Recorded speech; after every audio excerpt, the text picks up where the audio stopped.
श्रुतिस्मृतिपुराणानाम् आलयं करुणालयं नमामि भगवत्पादशङ्करं लोकशङ्करम्।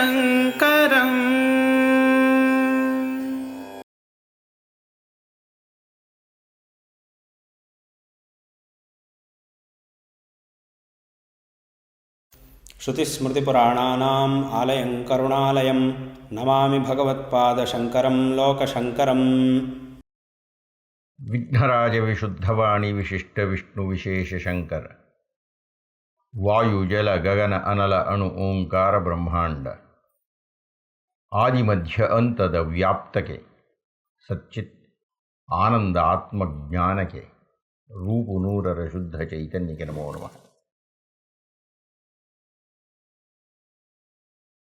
ಭಗವತ್ಪಾದರ ಚಿಂತನೆಗಳನ್ನು ಅಧ್ಯಯನ ಮಾಡ್ತಾ ಇರತಕ್ಕಂಥ ಪ್ರೇಕ್ಷಕ ವೀಕ್ಷಕ ಮಹಾಶಯರೇ,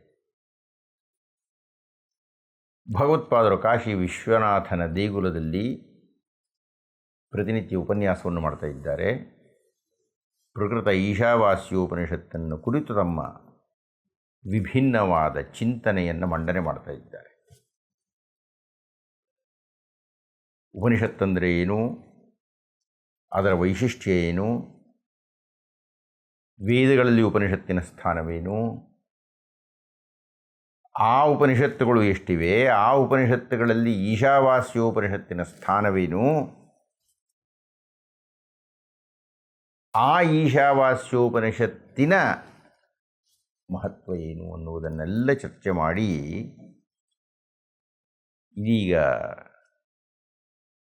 ಮೊದಲನೆಯ ಶ್ಲೋಕವನ್ನು ಚಿಂತಿಸಿ ಎರಡನೆಯ ಶ್ಲೋಕವನ್ನು ವಿವರವಾಗಿ ಚರ್ಚೆ ಮಾಡ್ತಾ ಇದ್ದಾರೆ. ಕುರುವನ್ ಏವ ಇಹ ಕರ್ಮಾಣಿ, ನೀವು ಮಾಡಬೇಕ್ರಿ, ನಿಮ್ಮ ಕರ್ತವ್ಯಗಳನ್ನು ನೀವು ಮಾಡಬೇಕು, ನಿಮ್ಮ ಕರ್ಮಗಳನ್ನು ನೀವು ಆಚರಿಸಬೇಕು. ಜೀವಿಷೇಚ್ಛತಂ ಸಮಾಹ, 100 ವರ್ಷಗಳು ಬದುಕಿರುತ್ತೇವೆ ಎನ್ನತಕ್ಕಂಥದ್ದು ನಮ್ಮ ಕಲ್ಪನೆಯಾದ್ದರಿಂದ, ಅಪೇಕ್ಷೆಯಾದ್ದರಿಂದ, ನೀವು ಕಲ್ಪನೆಯಾದರೂ ಮಾಡಿ, ಅಪೇಕ್ಷೆಯಾದರೂ ಮಾಡಿ, ಎಷ್ಟು ಕಾಲ ಬದುಕಿರಬೇಕೋ ಅಷ್ಟು ಕಾಲ ಬದುಕಿರ್ತೀರಿ. ಅಷ್ಟೂ ಕಾಲವೂ ಕರ್ಮಾಣಿ, ನಿಮ್ಮ ಕರ್ಮಗಳನ್ನು ಕುರುವನ್ ಮಾಡಬೇಕು.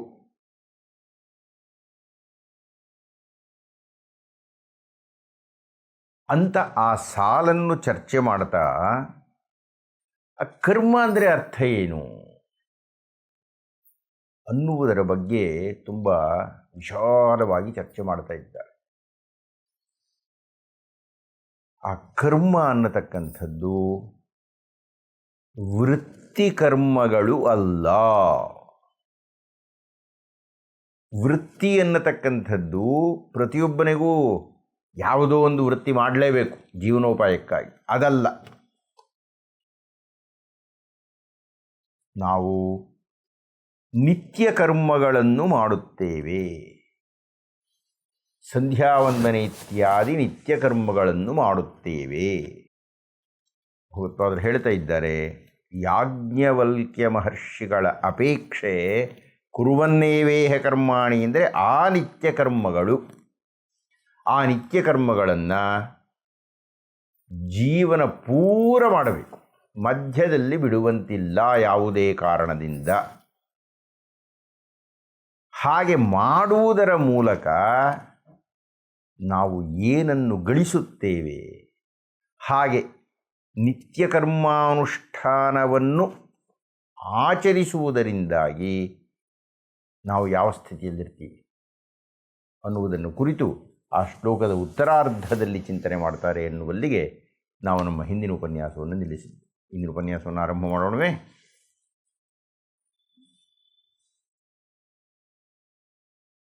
ಕುರುವನ್ನೇವೇಹ ಕರ್ಮಾಣಿ ಜಿಜೀವಿಷೇಚ್ಛತಂ ಸಮಾಹ. ಉತ್ತರಾರ್ಧ, ಏವಂ ತ್ವಯಿ ನ ಅನ್ಯಥಾ ಅತಃ ಅಸ್ತಿ ನ ಕರ್ಮ ಲಿಪ್ಯತೆ ನರೇ. ಮನುಷ್ಯನಿಗೆ ಕರ್ಮ ಲಿಪ್ಯತೆ, ಕರ್ಮ ಅನ್ನುವುದು ಅಂಟಿಕೊಳ್ಳುತ್ತದೆ. ನಾವು ಯಾವುದೇ ಕರ್ಮವನ್ನು ಮಾಡಿದರೂ ಅದರಿಂದ ಪಾಪ ಅಥವಾ ಪುಣ್ಯ ಅನ್ನುವುದು ಉತ್ಪತ್ತಿಯಾಗುತ್ತದೆ. ಕರ್ಮ ಲಿಪ್ಯತೆ. ನಾನು ಏನೇ ಕೆಲಸ ಮಾಡಲಿ, ಕೆಲವರಿಗೆ ಅದು ಒಳ್ಳೆಯದಾಗತ್ತೆ, ಕೆಲವರಿಗೆ ಅದು ಕೆಟ್ಟದ್ದಾಗತ್ತೆ, ಕೆಲವರಿಗೆ ಹಿತವಾಗತ್ತೆ, ಕೆಲವರಿಗೆ ಅಹಿತವಾಗುತ್ತೆ. ಹೀಗಾಗಿ ನಾನು ಮಾಡತಕ್ಕಂಥ ಕರ್ಮ ಪ್ರಿಯಾಪ್ರಿಯಗಳನ್ನು ಹುಟ್ಟಿಸುವ ಕಾರಣದಿಂದ, ಸುಖ ದುಃಖಗಳನ್ನು ತರುವುದರಿಂದ ಆ ಕರ್ಮವನ್ನು ಮಾಡಿದಂತಹ ವ್ಯಕ್ತಿಗೆ ಪಾಪ ಪುಣ್ಯಗಳ ಸಂಗ್ರಹ ಆಗುತ್ತೆ. ಅದೇ ಲಿಪ್ಯತೆ ಅಂತ ಹೇಳತಕ್ಕಂಥದ್ದು, ಅಂಟಿಕೊಳ್ಳತಕ್ಕದ್ದು. ಕರ್ಮ ಲಿಪ್ಯತೆ ನರೇ. ಮನುಷ್ಯನಿಗೆ ನಾವು ಯಾವ ಕರ್ಮವನ್ನು ಮಾಡಿದರೂ ಆ ಕರ್ಮ ಫಲ ಅನ್ನೋದು ಅಂಟಿಕೊಳ್ಳುತ್ತೆ. ಆದರೆ ಗುರಿ ಇರತಕ್ಕಂಥದ್ದು, ಅಪೇಕ್ಷೆ ಇರತಕ್ಕಂಥದ್ದು ಕರ್ಮಲಿಪ್ಯತೆ ಅಲ್ಲ, ನ ಕರ್ಮಲಿಪ್ಯತೆ ನರೇ. ನಾವು ಮಾಡತಕ್ಕಂತಹ ಕರ್ಮಗಳು ನಮಗೆ ಅಂಟಿಕೊಳ್ಳದೇ ಇರಬೇಕಾಗಿದ್ದರೆ ಏವಂ ತ್ವಯಿ ನ ಅನ್ಯಥಾ ಅತಃ ಅಸ್ತಿ. ನ ಅನ್ಯಥಾ ಅತಃ ಅಸ್ತಿ. ಇದು ಬಿಟ್ಟರೆ ಬೇರೆ ಮಾರ್ಗನೇ ಇಲ್ಲರಿ. ನ ಅನ್ಯಥಾ ಅತಃ ಅಸ್ತಿ, ಬೇರೆ ಮಾರ್ಗವೇ ಇಲ್ಲ ಇದು ಬಿಟ್ಟರೆ. ಏವಂ ತ್ವಯಿ, ಏನು ಮೇಲೆ ಹೇಳಿದ್ದೇನೋ ಆ ರೀತಿಯ ಕರ್ಮಗಳನ್ನು ಮಾಡುವುದರಿಂದ ಮಾತ್ರವೇ ನಿಮಗೆ ನೀವು ಮಾಡತಕ್ಕಂಥ ಕರ್ಮ ಫಲ ಅನ್ನುವುದು ಅಂಟಿಕೊಳ್ಳುವುದಿಲ್ಲ. ನ ಕರ್ಮ ಲಿಪ್ಯತೆ ನರೇ. ಇದು ಬರೀ ಇಷ್ಟೇ ಹೀಗೆ ಹೇಳಿಬಿಟ್ರೆ ಅದು ಸ್ಪಷ್ಟ ಆಗಲ್ಲ. ನಿತ್ಯ ಕರ್ಮವನ್ನು ಮಾಡಿಬಿಟ್ರೆ ನಾವು ಮಾಡತಕ್ಕಂಥ ಬೇರೆ ಯಾವುದೇ ಕರ್ಮಗಳ ಫಲವು ನಮಗೆ ಅಂಟುವುದಿಲ್ಲ ಅಂದರೆ ಅರ್ಥ ಏನ್ರಿ? ಮಾಡೋಕ್ಕೆ ಕರ್ಮ ಮಾಡ್ತೀವಿ, ಆ ಕರ್ಮದಿಂದ ಫಲ ಉತ್ಪತ್ತಿಯಾಗುತ್ತೆ. ಹಾಗೆ ಉತ್ಪತ್ತಿಯಾದಂಥ ಕರ್ಮ ಅನ್ನತಕ್ಕಂಥದ್ದು ಪುಣ್ಯವನ್ನೋ ಪಾಪವನ್ನೋ ಕೊಡುತ್ತೆ. ಅದು ಅಂಟ್ಕೊಳ್ಳೋದಪ್ಪ. ಯಾಕೆ ಅಂಟ್ಕೊಳ್ಳಲ್ಲ? ನಿತ್ಯ ಕರ್ಮಗಳನ್ನು ಮಾಡ್ತೀವಪ್ಪ. ಇದು ಮೇಲ್ನೋಟಕ್ಕೆ ತಾರ್ಕಿಕವಾಗಿ ಕಾಣೋದಿಲ್ಲ. ಇದನ್ನು ಅರ್ಥ ಮಾಡಿಕೊಳ್ಳಬೇಕಾಗಿದ್ದರೆ ನಾವು ಸ್ವಲ್ಪ ಆಳಕ್ಕೆ ಇಳಿದು ಅಧ್ಯಯನ ಮಾಡಬೇಕು. ದೇವಿ ಭಾಗವತದಲ್ಲಿ ಶುಕ ಮಹರ್ಷಿಗಳು ತನ್ನ ತಂದೆಯ ಹತ್ತಿರ ವಿವಾಹದ ಹಿನ್ನೆಲೆಯಲ್ಲಿ ಚರ್ಚೆ ಮಾಡ್ತಾರೆ. ನಾವು ಮಾಡತಕ್ಕಂಥ ಕರ್ಮಗಳ ಫಲ ಅಂತ. ಆಗ ವ್ಯಾಸ ಮಹರ್ಷಿಗಳು ಶುಕ ಮಹರ್ಷಿಗಳಿಗೆ ಉಪದೇಶ ಕೊಡ್ತಾರೆ. ಇದು ನಿನಗೆ ಸ್ಪಷ್ಟವಾಗಬೇಕಾಗಿದ್ದರೆ ನೀನು ಮಿಥಿಲೆಯಲ್ಲಿ ಇರತಕ್ಕಂಥ ಜನಕ ಮಹಾರಾಜನ ಹತ್ತಿರಕ್ಕೆ ಹೋಗಬೇಕು. ಜನಕ ಮಹಾರಾಜನ ಜೊತೆಗೆ ಸಂಭಾಷಣೆಯನ್ನು ಮಾಡಿದಾಗ ಈ ಕರ್ಮಗಳು ಅಂಟುವ ವಿಷಯ ಗೊತ್ತಾಗುತ್ತೆ. ದೊಡ್ಡ ಕಥೆ ಇದು. ಶುಕ ಮಹರ್ಷಿಗಳು ಬರ್ತಾರೆ, ಜನಕ ಮಹಾರಾಜನ ಜೊತೆಗೆ ಮಾತಾಡ್ತಾರೆ. ಆಸಕ್ತಿ ಇರತಕ್ಕಂಥವ್ರು ಓದಿ ಆ ಭಾಗವನ್ನು. ದೇವಿ ಭಾಗವತದ ಪ್ರಾರಂಭದಲ್ಲಿಯೇ ಬರುತ್ತೆ, ಹಲವಾರು ಅಧ್ಯಾಯಗಳಲ್ಲಿ. ಒಟ್ಟಿನಲ್ಲಿ ಜನಕ ಮಹಾರಾಜ ಹೇಳುವುದು ಏನು ಅನ್ನುವುದಷ್ಟೇ ಗ್ರಾಹ್ಯ. ನನ್ನ ರಾಜ್ಯದಲ್ಲಿ ಪ್ರತಿನಿತ್ಯ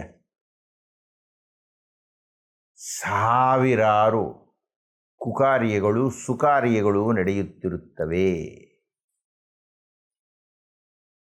ನೀನು ಬಂದಾಗ ಅರಮನೆಯಲ್ಲಿ ದ್ವಾರಪಾಲಕ ನಿನ್ನನ್ನು ಒಳಗೆ ಬಿಡಲಿಲ್ಲ, ನೀನು ಸುಮ್ಮನೆ ನಿಂತುಕೊಂಡಿದ್ದೆ. ಅದರಿಂದಾಗಿ ದ್ವಾರಪಾಲಕ ಮಾಡಿದ ಕರ್ಮದಿಂದ ನಿನಗೆ ನೋವಾಗಿ ಪಾಪ ಹುಟ್ಟಿತು. ಯಾರು ದ್ವಾರಪಾಲಕ ಆತ? ನನ್ನ ದ್ವಾರಪಾಲಕ. ಹೀಗಾಗಿ ಆ ಪಾಪ ನನಗೆ ಬಂತು. ಅಥವಾ ಯಾವುದೋ ಅರವಟ್ಟಿಗೆಯಲ್ಲಿ ಬಾಯಾರಿರತಕ್ಕಂಥ 100 ಜನರಿಗೆ ತಂಪು ಪಾನಕವನ್ನು ಕೊಟ್ಟಿದ್ದಾರೆ. ಯಾರು ಕೊಟ್ಟರು? ನಾನು ನಿಯಮಿಸಿದಂತಹ ಅರವಟ್ಟಿಗೆಯ ಅಧಿಕಾರಿಗಳು ಕೊಟ್ಟರು. ನನಗೆ ಪುಣ್ಯ ಬಂತು. ಆದರೆ ಶುಕ ಮಹರ್ಷಿ ಗಮನ ಇಟ್ಟು ಕೇಳು, ನಾನು ನಿರ್ಲಿಪ್ತನಾಗಿರುತ್ತೇನೆ. ನಿನ್ನ ಮೂಲದಿಂದಾಗಿ ಹುಟ್ಟಿದ ಪಾಪವೂ ನನಗೆ ಬೇಕಿಲ್ಲ, ಆ ಅರವಟ್ಟಿಗೆಯ ಮೂಲಕ ಬರುವ ಪುಣ್ಯವೂ ನನಗೆ ಬೇಕಿಲ್ಲ. ನನಗೆ ಕರ್ಮ ಸ್ಪರ್ಶವೇ ಇಲ್ಲ, ಕರ್ಮ ಫಲದ ಸ್ಪರ್ಶವೇ ಇಲ್ಲ. ಒಬ್ಬ ರಾಜನಾಗಿ ಈ ಮಾತು ಹೇಳ್ತಾ ಇದ್ದೇನೆ, ಯಾಕೆಂದರೆ ಇಂಥದ್ದು 1000 ನಡೀತಾ ಇರುತ್ತೆ. ನಾನು ರಾಜನಾಗಿ ತೆಗೆದುಕೊಳ್ಳತಕ್ಕಂತಹ ನಿರ್ಣಯಗಳು ನಿರ್ಧಾರಗಳಿಗೂ ಜನಕನಾಗಿ ನಾನು ಮಾಡತಕ್ಕಂಥ ಯೋಚನೆಗೂ ಸಂಬಂಧ ಇಲ್ಲ. ಜನಕನೇ ಬೇರೆ, ಜನಕ ಮಹಾರಾಜನೇ ಬೇರೆ. ಹೀಗೆ ನನಗೆ ಕರ್ಮಲೇಪ ಇಲ್ಲ. ಇದನ್ನು ವಿಸ್ತಾರವಾಗಿ ಜನಕ ಮಹಾರಾಜ ಶುಕ ಮಹರ್ಷಿಗೆ ಹೇಳ್ತಾನೆ. ನೀವು ಗಮನಿಸಬೇಕಾದ್ದು ಈ ಅಂಶವನ್ನು. ಕರ್ಮಣಿ ಏವ ಅಧಿಕಾರಸ್ಥೆ ಮಾ ಫಲೇಶು. ಕದಾಚನ ಇಲ್ಲವೇ ಇಲ್ಲರಿ, ನೀವು ಇಟ್ಕೋಬಾರದು ಅಂತ. ಮಾ ಫಲೇಶು ಕದಾಚನ. ನೀವು ಮಾಡತಕ್ಕಂತಹ ಕರ್ಮಗಳಿಗೆ ಏನೋ ಫಲ ಸಿಗುತ್ತಲ್ರಿ, ಅದು ನನಗೆ ಬೇಡ. ಮಾ ಫಲೇಶು, ಅದು ಪುಣ್ಯವೋ ಪಾಪವೋ ಬೇಡ. ಮತ್ತು ಕರ್ಮಣಿಯೇವ ಅಧಿಕಾರಸ್ಥೆ, ಕೇವಲ ಕರ್ತವ್ಯವನ್ನು ಮಾಡುವುದಷ್ಟೇ ನಮ್ಮ ಕೆಲಸ. ಆ ಕರ್ತವ್ಯದಿಂದಾಗಿ ಏನು ಹುಟ್ಟುತ್ತೆ ಅದರ ಮೇಲೆ ನನಗೆ ಪ್ರೀತಿ ಇಲ್ಲ, ನನಗೆ ಅದು ಬೇಕಾಗಿಲ್ಲ ಅನ್ನತಕ್ಕಂತಹ ಮನಸ್ಥಿತಿಯಿಂದ ಒಬ್ಬ ವ್ಯಕ್ತಿ ಪ್ರವೃತ್ತನಾಗಬೇಕು.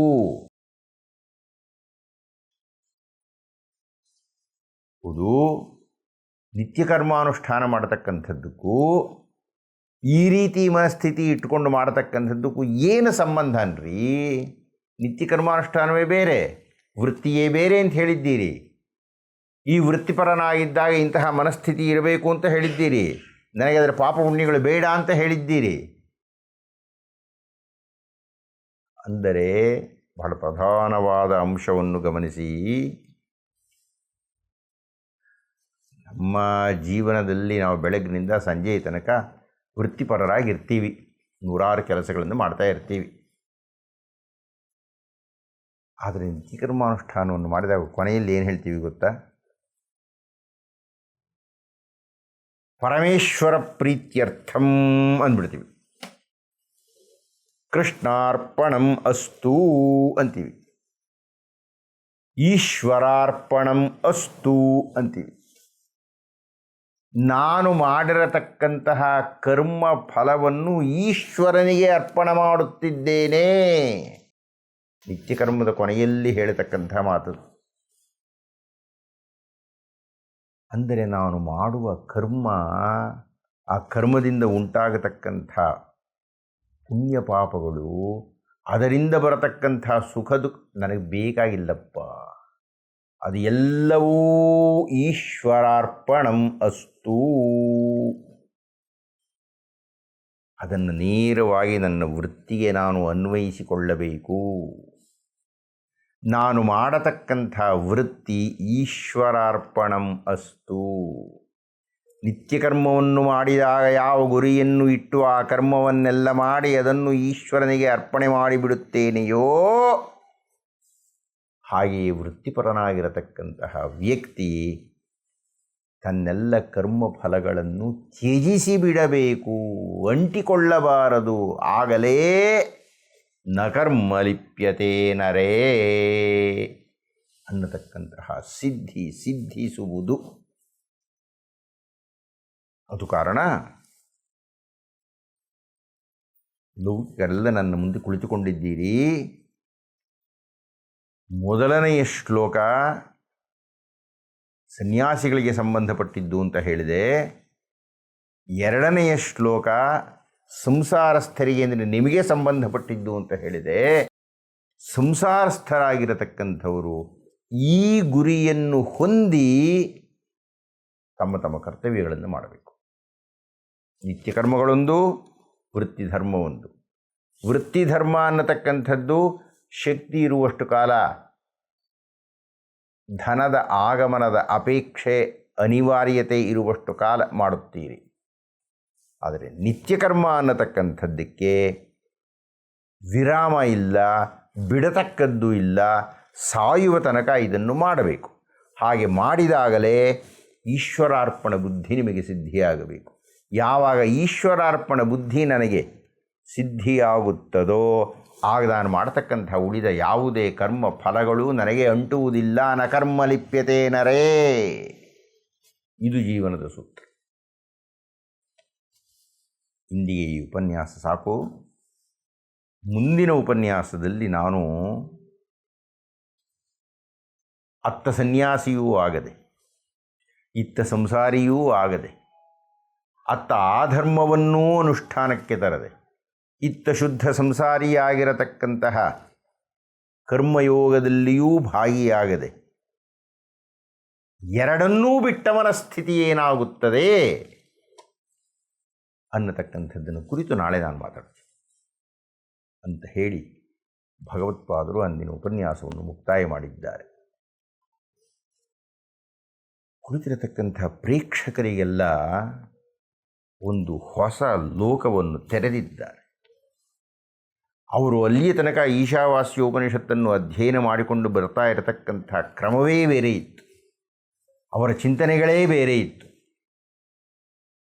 ಅವರು ಅದನ್ನು ಅಳವಡಿಸಿಕೊಳ್ಳತಕ್ಕಂತಹ ವಿಧಾನವೇ ಬೇರೆ ಇತ್ತು. ಯಾವಾಗ ಭಗವತ್ಪಾದರು ಆ ಯುವ ಸನ್ಯಾಸಿ ಈ ಒಂದು ಹೊಸ ಬೆಳಕನ್ನು ನೀಡಿದ್ದಾರೆ, ಅದನ್ನು ಅಧ್ಯಯನ ಮಾಡ್ತಾ ಅದನ್ನು ಚಿಂತಿಸುತ್ತಾ ಧನ್ಯರಾಗಿದ್ದಾರೆ ಪ್ರೇಕ್ಷಕರು. ಮಾರನೇ ದಿವಸ ಸಿದ್ಧರಾಗಿದ್ದಾರೆ, ಬಂದಿದ್ದಾರೆ. ಯಥಾ ಪ್ರಕಾರ ಉಪನ್ಯಾಸ ಆರಂಭ ಆಗಿದೆ. ಈ ಹೊತ್ತು ಇನ್ನೇನು ಹೊಸ ವಿಷಯವನ್ನು ಹೇಳುತ್ತಾರೋ ಈ ಸನ್ಯಾಸಿಗಳು ಅನ್ನುವ ಕಾತುರದಿಂದ ಕಾಯ್ತಾ ಇದ್ದಾರೆ ಮೂರನೆಯ ಶ್ಲೋಕವನ್ನು ಅಧ್ಯಯನ ಮಾಡಲಿಕ್ಕೆ. ಕಾಶಿ ವಿದ್ವಾಂಸರು ಇದನ್ನೆಲ್ಲ ಅವರು ಸಾಕಷ್ಟು ಚರ್ಚೆ ಮಾಡಿದ್ದಾರೆ. ಬೇರೆ ಬೇರೆ ಉಪನ್ಯಾಸಕರ ಮಾತುಗಳನ್ನೆಲ್ಲ ಕೇಳಿದ್ದಾರೆ. ಹೀಗಾಗಿ ಅವರಿಗೆ ಗೊತ್ತಿದೆ ಮುಂದಿನ ಶ್ಲೋಕ ಏನು ಅಂತ. ಅಸುರ್ಯಾನಾಮತೆ ಲೋಕ ಅಂಧೇನ ತಮಸಾವೃತಾಃ.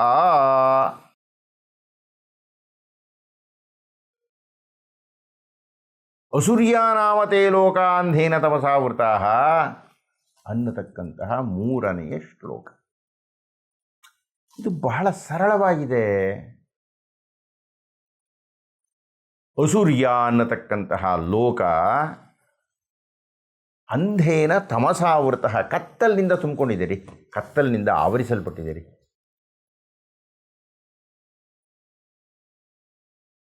ಹೀಗೆ ಕತ್ತಲಿನಿಂದ ಆವರಿಸಲ್ಪಟ್ಟಿರತಕ್ಕಂತಹ ಅಸುರ್ಯ ಅನ್ನತಕ್ಕಂತಹ ಲೋಕ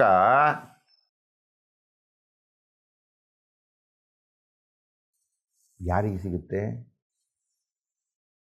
ಏಕೇಚ ಆತ್ಮಹನೋ ಜನಾಃ. ಯಾರು ಆತ್ಮವನ್ನು ಸಾಯಿಸುತ್ತಾರೋ,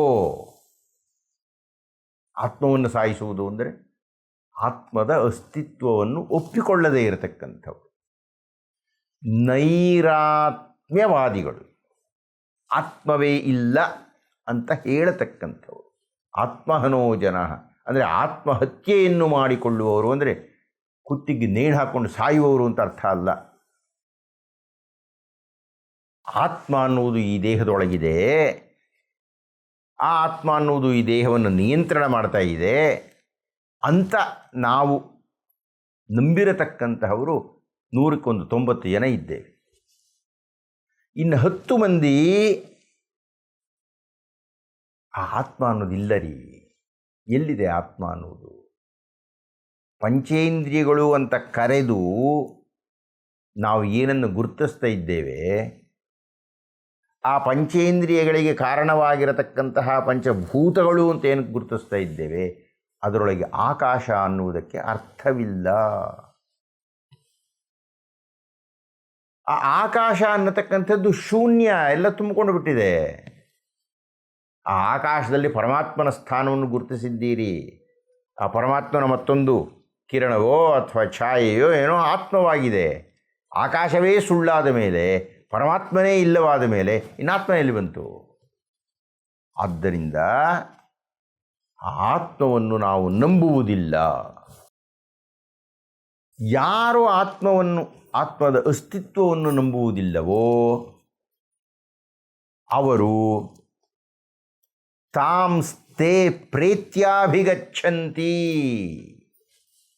ಅಂತಹವರು ಸತ್ತ ಮೇಲೆ ಪ್ರೇತವಾಗಿ ಪ್ರವೇಶ ಮಾಡುತ್ತಾರೆ. ಯಾವುದಕ್ಕೆ? ಅಸುರ್ಯಾನಾಮತೆ ಲೋಕ ಅಂಧೇನ ತಮಸಾವೃತಃ. ಅಸುರ್ಯಾನಾಮತೆ ಲೋಕ, ಕತ್ತಲು ತುಂಬಿಕೊಂಡಿರತಕ್ಕಂಥ ಈ ಅಸುರ್ಯ ಅನ್ನತಕ್ಕಂಥ ಲೋಕ ಪ್ರವೇಶ ಮಾಡುತ್ತಾರೆ. ಅಸುರ್ಯ ಅಂದರೆ ಅರ್ಥ ಏನು? ನರಕ. ಕತ್ತಲು ತುಂಬಿರತಕ್ಕಂತಹ ನರಕ ಪ್ರವೇಶ ಮಾಡುತ್ತಾರೆ. ಅಸುರ್ಯಾನಾಮತೆ ಲೋಕ ಅಂಧೇನ ತಮಸಾವೃತಃ ತಾಂಸ್ತೆ ಪ್ರೇತ್ಯಾಭಿಗಚ್ಚಂತಿ ಏಕೇಚ ಆತ್ಮಹನೋ ಜನಾಃ. ಯಾರು ಆತ್ಮ ತತ್ವದಲ್ಲಿ ನಂಬಿಕೆ ಇಲ್ಲವೋ ಅವರು ಆತ್ಮವನ್ನು ಸುಟ್ಟಂತೆ, ಸಾಯಿಸಿದಂತೆ. ಅಂದರೆ ಆತ್ಮಹತ್ಯೆ ಮಾಡಿದವರು ಕತ್ತಲು ತುಂಬಿರತಕ್ಕಂತಹ ಅಸುರ್ಯ ಅನ್ನತಕ್ಕಂಥ ನರಕ ಪ್ರವೇಶ ಮಾಡುತ್ತಾರೆ. ಇದು ಅಲ್ಲಿರ್ತಕ್ಕಂಥ ಪಂಡಿತರಿಗೆಲ್ಲ ಗೊತ್ತಿದೆ. ಇದನ್ನವರು ನೂರಾರು ಬಾರಿ ಚರ್ಚೆ ಮಾಡಿಬಿಟ್ಟಿದ್ದಾರೆ. ಆದರೆ ಈಗ ಕುತೂಹಲ ಇದೆ, ಭಗವತ್ಪಾದರು ಈ ಶ್ಲೋಕವನ್ನು ಹೇಗೆ ಚಿಂತನೆ ಮಾಡುತ್ತಾರೆ, ಯಾವ ಹೊಸ ಬೆಳಕಿನಿಂದ ಅದನ್ನು ನಮಗೆ ಕಾಣಿಸುತ್ತಾರೆ. ಹೀಗಾಗಿ ಅತ್ಯಂತ ಕುತೂಹಲದಿಂದ ಪ್ರೇಕ್ಷಕರೆಲ್ಲ ಅಸುರ್ಯಾನಾಮತೆ ಲೋಕ ಅಂಧೇನ ತಮಸಾವೃತಃ ತಾಂಸ್ತೆ ಪ್ರೇತ್ಯಾಭಿಗಚ್ಚಂತಿ ಏಕೇಚ ಆತ್ಮಹನೋ ಜನಾಃ ಅನ್ನತಕ್ಕಂಥ ಶ್ಲೋಕದ ವಿವರಣೆಯನ್ನು, ವಿಶ್ಲೇಷಣೆಯನ್ನು, ವಿನೂತನ ಅರ್ಥವನ್ನು ಕೇಳಲಿಕ್ಕೆ ಸಿದ್ಧರಾಗಿದ್ದಾರೆ. ಭಗವತ್ಪಾದರು ಬಂದರು, ಉಪನ್ಯಾಸವನ್ನು ಆರಂಭ ಮಾಡಿದ್ದಾರೆ.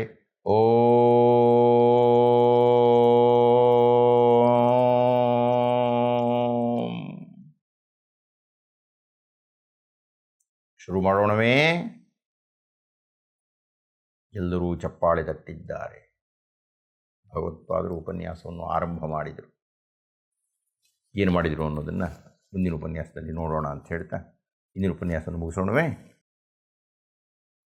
ಶಂಕರಂ ಶಂಕರಾಚಾರ್ಯಂ ಕೇಶವಂ ಬಾದರಾಯಣಂ ಸೂತ್ರಭಾಷ್ಯಕೃತೌ ವಂದೇ ಭಗವಂತೌ ಪುನಃ ಪುನಃ.